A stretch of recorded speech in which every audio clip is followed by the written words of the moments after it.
आऊज़ुबिल्लाहिमिनश्शैतानिर्रजीम बिस्मिल्लाहिर्रहमानिर्रहीम। अस्सलाम वालेकुम माय लवली फ्रेंड्स, कैसे हैं आप सब। उम्मीद है आप सब बिल्कुल ठीक ठाक खैरियत से होंगे। शुक्र अल्हम्दुलिल्लाह मैं भी बिल्कुल ठीक हूँ, खैरियत से हूँ। तो फ्रेंड्स ये है सुबह का टाइम और मैं यहाँ पर फ्राई कर रही थी अपने लिए 2 अदद शामी कबाब, क्योंकि समझ नहीं आता ब्रेकफास्ट क्या किया जाए और गला भी थोड़ा डिस्टर्ब हो रहा था। तो मैंने सोचा और साथ में मसाले वाली चाय बना लेती हूँ। तो इसमें जो है 1 लौंग, 1 छोटी दालचीनी का टुकड़ा, आधा इंच अदरक का टुकड़ा और 2 छोटी इलायची डाल के मैं बना लूँगी एक मज़ेदार सी चाय, गर्मा गर्म चाय। क्योंकि विंटर के सीज़न में इस तरह की चाय हमें अक्सर व बेशतर पीते रहना चाहिए, क्योंकि कराची का मौसम ऐसा होता है कि कब जो है ना नज़ला ज़ुकाम और खांसी लग जाए कुछ पता ही नहीं होता। तो इससे पीने से थोड़ा सुकून आता है। तो चाय निकालते वक्त थोड़ी गिर गई थी, लेकिन मैं आपको दिखा रही हूँ इसका कितना खूबसूरत कलर आया है और ये पीने में भी बहुत मज़ेदार बनी थी। अच्छा जी, उसके बाद थोड़ी देर बाद मैं आई थी आंटी के घर, उन्होंने मुझे बुलाया था क्योंकि आज वो बना रही थी आयशा अनाया के लिए आटे की टिक्कियाँ। तो वो कह रही थी कि मैं इन लोग को बना कर दूँगी। तो उसके लिए इन्होंने क्या क्या लिया था, 1 कप आटा लिया था, उसके अंदर थोड़ा सा जो है पिसा हुआ खोपरा और तिल, सफ़ेद तिल और थोड़ी सी सूजी, आधा पाव सूजी।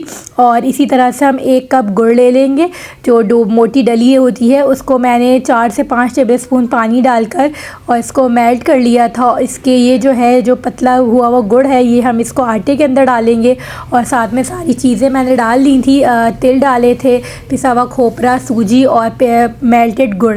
और उसके बाद मैंने इसको गूंद लिया था आटे को और उसके बाद जो है वो वहाँ पर वो फ्राई हो रहे थे। और यहाँ पर जो है इसको जो है ना आपने गूंदना बहुत अच्छी तरीके से, थोड़ा सा सख्त आटा गूंदता है, लेकिन आपने जो है इसको इस तरह से जैसे मैं आपको दिखा रही हूँ हाथों की मदद से खूब अच्छी तरीके से मसल के जो है ना आपने अच्छा सा आटा गूंद लेना है। इसकी बहुत अच्छी फ़ाइन और नीट डो बनानी चाहिए। जितनी अच्छी इसकी स्मूथ और फ़ाइन डो बनेगी ना, ये उतना ही मज़ेदार बन के तैयार हुआ था और बहुत ही ज़्यादा मज़े का बना था। और ये विंटर के हिसाब से ना बहुत ही ज़्यादा अच्छी रेसिपी है। विंटर की एक हसीन सी शाम हो सर्दी की और उसमें मीठा मीठा कुछ खाने को मिल जाए और साथ में गर्मा गर्म चाय, तो वहाँ क्या ही बात है। बहुत ही जो है ना मज़ेदार सा कॉम्बिनेशन बन जाता है। और सर्दियों में तो थोड़ा कम ही सर्दियाँ रहती हैं, तो उसमें तो जल्दी जल्दी सारी आवाम को ऐसी चीज़ें बना के खा लेनी चाहिए। यहाँ पर मेरे हाथ से थोड़ा डिसबैलेंस हो गया था मोबाइल, तो मैं उसको सेट कर रही थी अगेन।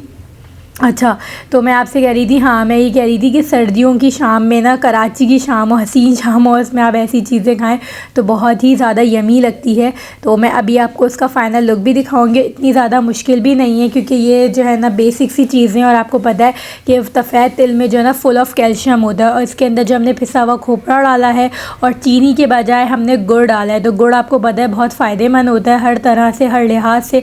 सफ़ेद चीनी से तो बहुत बहुत बहुत ज़्यादा बेटर है। और सूजी भी ताकतवर होती है और पिसा हुआ खोपरा भी।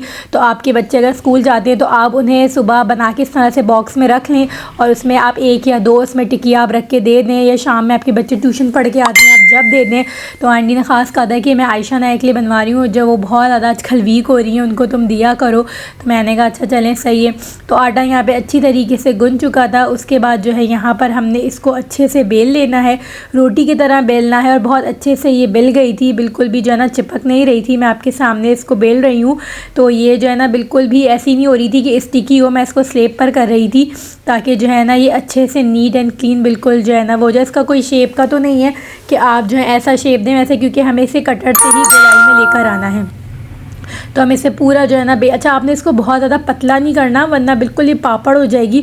और बहुत ज़्यादा आपने इसे मोटा भी नहीं रखना है कि अंदर से आटा जो है बिल्कुल ही कच्चा रहे, बिल्कुल दरमियाना सा रहे। जैसे हम मीठी पूरियाँ और मीठी टिक्कियाँ बना देना, सेम समझे आपने वैसा ही रखना है। बस वो मैदे की होती थी और ये जो है आटे की है। मैदा जो है वो बच्चों के लिए थोड़ा सा हज़म करना मुश्किल होता है, लेकिन ये कि आटा, गेहूँ, इस तरह की जो चीज़ होती है ना, उनके लिए पेट भी भरता है और उनका फ़ायदे भी होता है। अच्छा, तो उसके बाद जो है मैंने बहुत बड़े नहीं बनाया, मैं आपको दिखा रही हूँ। ये उसका आई थिंक टैंक के जो है ना बॉटल का ढकना था, तो ये मैंने वो ले लिया क्योंकि मुझे इन लोग के लिए बहुत बड़े साइज़ की नहीं बनानी थी, क्योंकि फिर वो बच्चे आधा खा के छोड़ दें तो फिर वो ज़ाया होती है। तो मैंने इनके लिए छोटी ही टिकिया मतलब बनाया था, छोटे ही साइज़ का, ताकि जो है ये एक पूरा फिनिश कर लें। तो ये अभी तो मैंने बना के रख लिया है, अब मैं इंशाल्लाह इनको देना शुरू करूँगी। अभी तो जब बनाई थी तो बहुत गर्म हो रही थी, तो इन लोगों ने उस वक्त तो कहा मम्मा बहुत हॉट हो रही है, हॉट हो रही है, हमें नहीं खाना। उस वक्त का पेट भी भरा हुआ था, तो इंशाल्लाह मैं दूंगी। ये देखें इस तरह से इतनी ही इसकी जो है ना थिकनेस रखनी है। मैं इसीलिए आपको थोड़ा करीब से करके जूम करके दिखा रही हूँ। ये सारी बन के तैयार हो गई थी।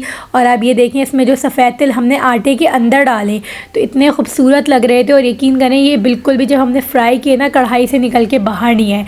अगर हम ऊपर लगाते ना तो फ्राई करते हुए सारे निकल जाते, लेकिन अगर आप आटे के अंदर डाल के गूँधेंगे ना तो बिल्कुल भी नहीं निकलेंगे। और इसके बाद जो ये फ्राई होने के बाद ये इनकी शक्ल है। ये थी मेरी आज की छोटी सी रेसिपी व्लॉग। उम्मीद है आपको पसंद आया होगा। Thank you for watching. अल्लाह हाफिज़।